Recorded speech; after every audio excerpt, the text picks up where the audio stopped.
Yes, I have a comment for your question regarding pair trolling. Why they don't do that anywhere else in the world is actually because it's forbidden by law.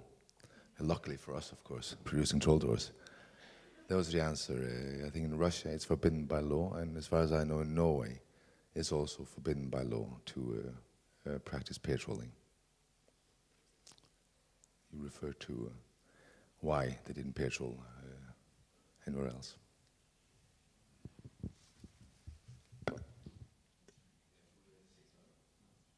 Signar.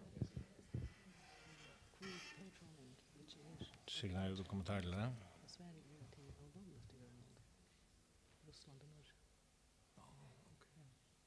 Er det noen kommentar til det her, Signar?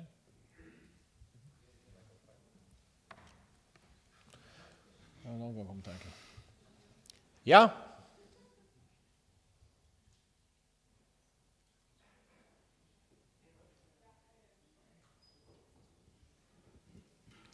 Just a comment on the pair trolling. It's not forbidden in Norway. It's forbidden in Russia, and that's the only country I know that it is forbidden. But many people think that it is forbidden, but it's not. And also there's some in the pelagic trolling that is not allowed in every areas. So that depends very much on where it is. But generally it's not forbidden. But I think it's place for both of us. And to the tacit idea, I think it's a splendid idea, and I hope that will be focus on it and much work to do to try to get it through. Because one gentleman I know in Newfoundland, he often said that we are living at the same pond, the North Atlantic.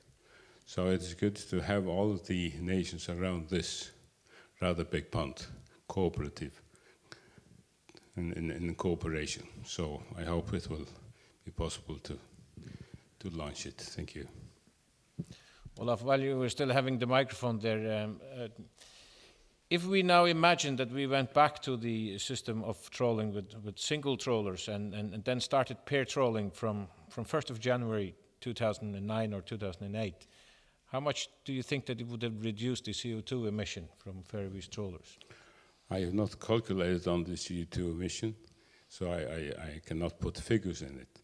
But in percentage, it is at least 30%. So what we calculated then, and I think that's as right as now, back in the beginning of the 80s, it was around 35%. So I think it would be, if we were forced to go back to the single trawling, we would use that more energy. So we can put that on our positive account from today? I would say that's the right thing to do, yeah. Signar, you mentioned various projects that were presented during the workshop you had, and are there other initiatives which would have a substantial effect on reducing CO2 emission? What I hoped was actually to break some fluffy ideas and to introduce the project as the key, because I don't think that TACIT will have a straight strategy with a focus on a specific subject.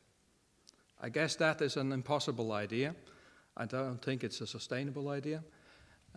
I think that you have to think about projects very specifically. And some of the presentations we had this morning told a story, a specific story of some specific people making some specific savings. And Olaf Olsen was by far the most impressive in figures, about 30–35% in fuel consumption. But injector doors, something like, what was it, 10%? 20, yeah.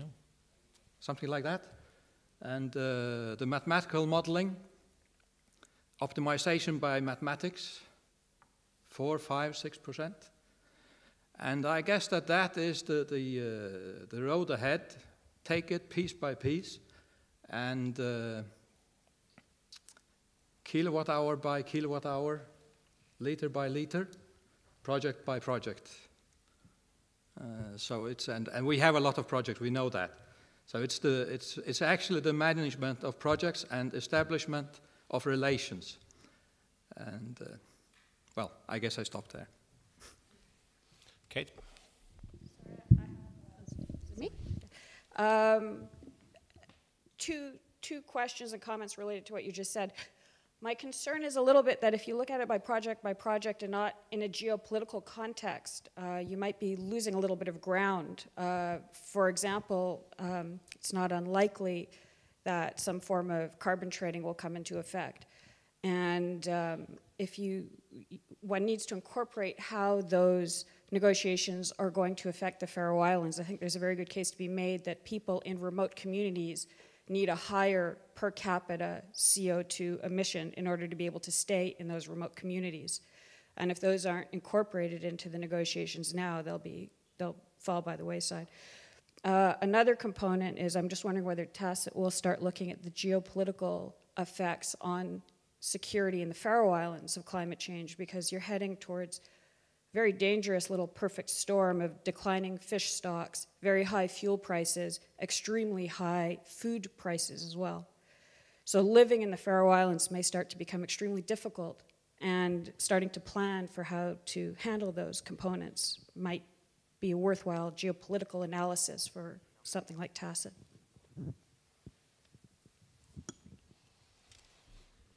Kate? I just had, if I may, a question to perhaps Signa and others who've taken part in the discussions on the technological developments in terms of energy and so on.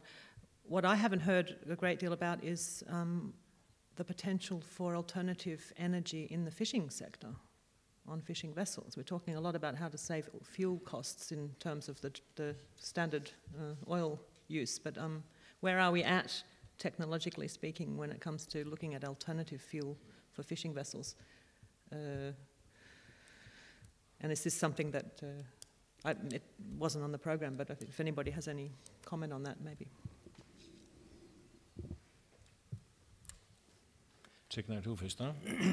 I have a microphone here, so. But I'm still convinced that you have to take it liter by liter. And whether it is pair trawling, or it is trawling doors, or hydrodynamics, or mathematical models, you name it, it's optimization, because I don't really think that you can do without that part of it. We have to reduce, well, if we take another example, if we built bridges today the same way that we built bridges 100 years ago, we wouldn't be able to build the bridges, because they wouldn't take the eigenweight, the weight of themselves. And you have to do it that way, and that is one way. And the other way is an alternative energy source. And as far as my knowledge takes it, I guess that is some decades ahead.